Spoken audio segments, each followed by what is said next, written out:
Hey, so amazing. You see how they playing? Live wire, it's all about sports and entertainment. You don't wanna miss it, so official like you never seen. Keep it going till the whistle blowing from the referee. Everything from highlights and stats, you know that we gotta run it back. Whether on the field or the court, you know that this is where it's at. Subscribe, no delaying. This is Live Wire, sports and entertainment. Let's go.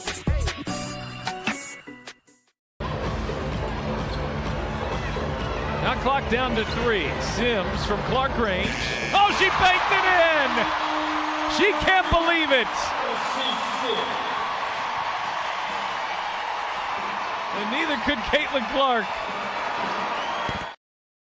And that's how the night happened for the Indiana Fevers as they destroy the Seattle Storm by 20, 95-75 on a night that where Nike rolled out the Caitlin Clark logo signature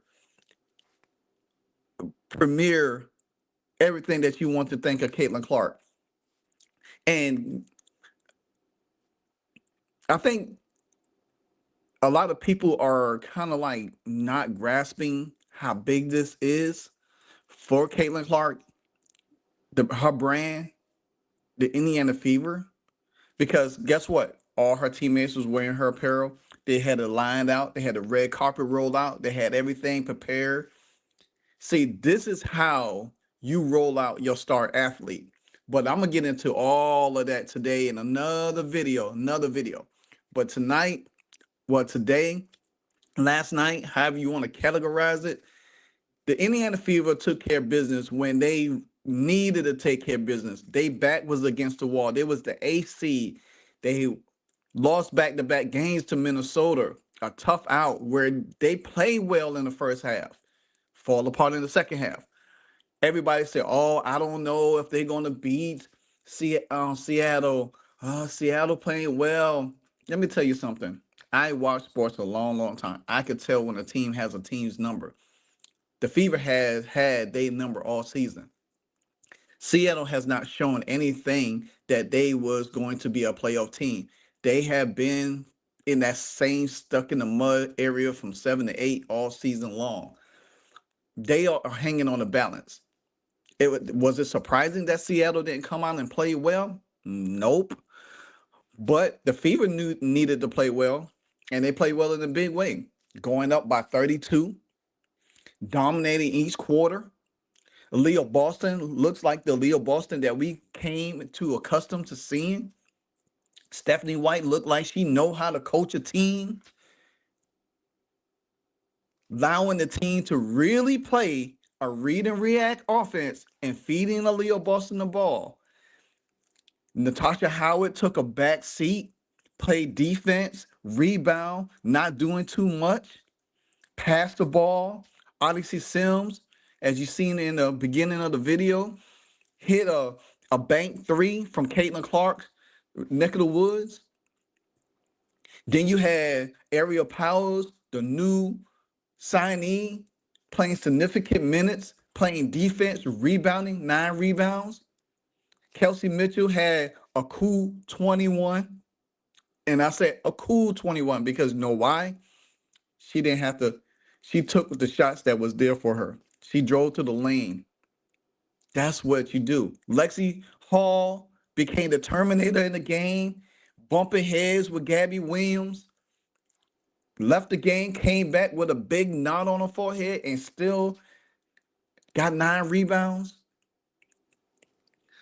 Bree Turner, I don't know what's going on with Bree, but she finally come to life, running the floor, blocking shots, rebounding, scoring, whatever little points that we could get her.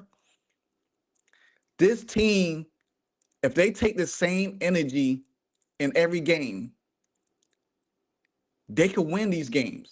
They got to believe in themselves. Sometimes, yeah, injuries suck. But this team has shown time and time again how they persevere. Now, there could be some good news on the horizon this week with Chloe Bibby, possibly Caitlin Clark, who knows? But this team got to keep rolling because the job ain't done. Let's listen to Aliyah Boston.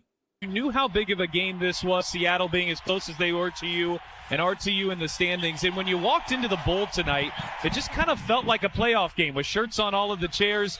How were you guys able to excel at that level, and do you feel like you brought a playoff-like energy here tonight? We definitely did, and I think the fans, they show up and show out every single time. But I think for us, going into this game, we talked about that this was a big game for us. This is an important game for us considering the standings and everything, but also just for us to get back in that win column. We've had some games that we've just been pretty close, and so this is a good one for us. Aliyah, the defensive effort tonight from the team, tips, deflections, you guys rotated well. Tell us a little bit about how that effort came together tonight. I mean, it's just something that we've been working on, just being consistent, putting together a full 40 minutes. I definitely think that we still had some lapses, but I think our lapses were a lot shorter, which is why we were able to get the dub tonight.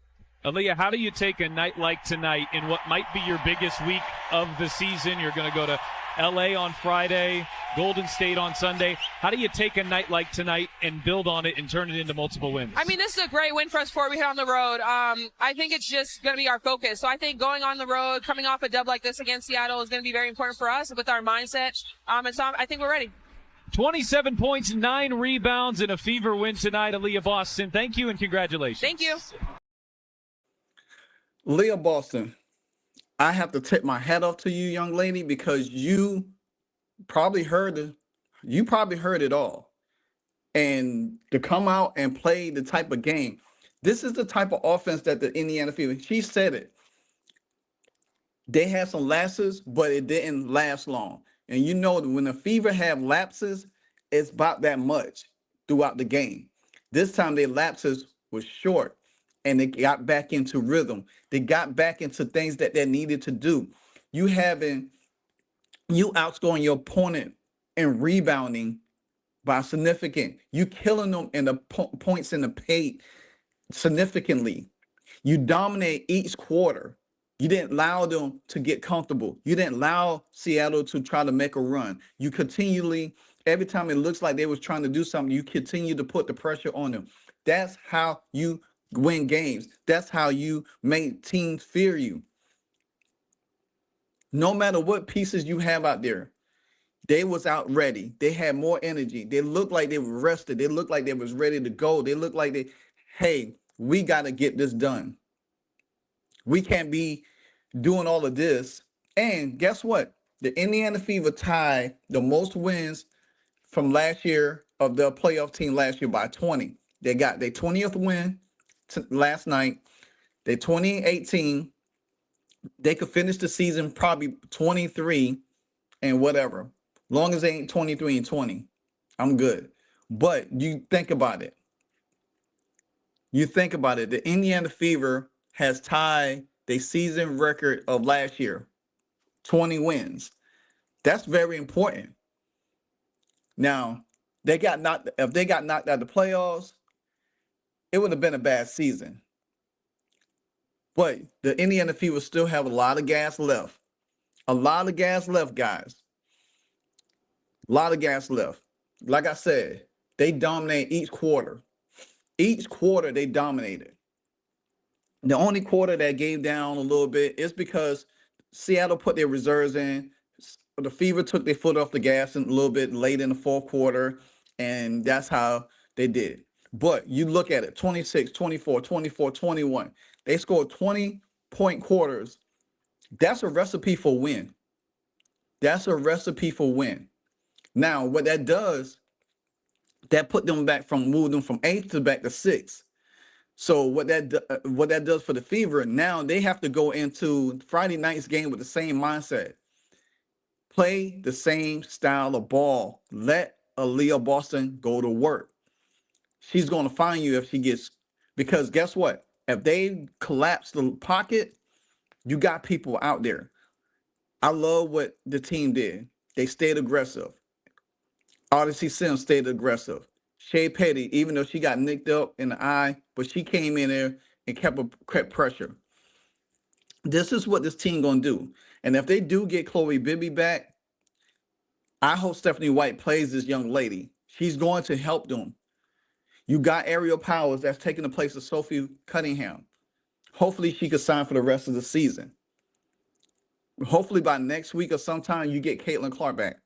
you weather the storm of this week. Regardless if you lose to Phoenix or not, you pick up these 2 wins against the Sparks and Golden State, your playoff is secure. Your playoff is secure if you pick up these next 2 wins. I mean, Leo Boston, 9 rebounds. Lexi Hall, 9 rebounds. Ariel Powers, 9 rebounds.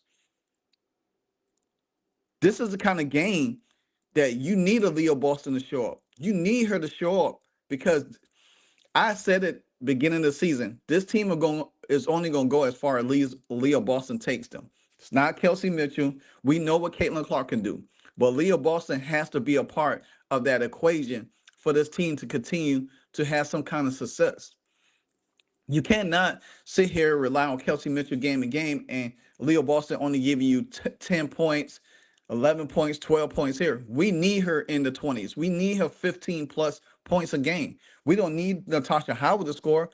If Natasha give us 6 to 8 to 10 points, that's a win. We don't need Natasha Howard giving us 15 to 20. We need a Leo Boston. You already got an Odyssey Sims that could give you 20 points, 15 plus. You got Lexi Hall that could get hot at any time. You got an Ariel Powers that could chip in a little bit here. So then you never know what Dante's going to give you. Then if Chloe Bibby comes back, she hits you with a 10-piece off the bench, then look what happens. So the Indiana Fever played a really good game. I like the flow of the offense much better than I have seen all season long without Caitlin. So that to me says a whole lot right there. So now for the best part of the night, Caitlin's rollout. One thing about Caitlin Clark, guys, like I said, I'll probably re-show this video again in another video, but I want y'all to see what it was like last night.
All right, so that's just a small sample of what it was like last night at the game. She was signing fans. Fans was there for her rollout. But like I said, I will get back into that rollout and what it means for her brand now and going forward, especially with the new CBA. Like, comment, subscribe, hit that notification bell. Until the next ep, Livewire Sports, and I'm out. Hey, so amazing. You see how they playing. Live wire, it's all about sports and entertainment. You don't want to miss it, so official like you never seen. Keep it going till the whistle blowing from the referee. Everything from highlights and stats. You know that we gotta run it back, whether on the field or the court. You know that this is where it's at. Subscribe, no delaying. This is Live Wire, sports and entertainment. Let's go.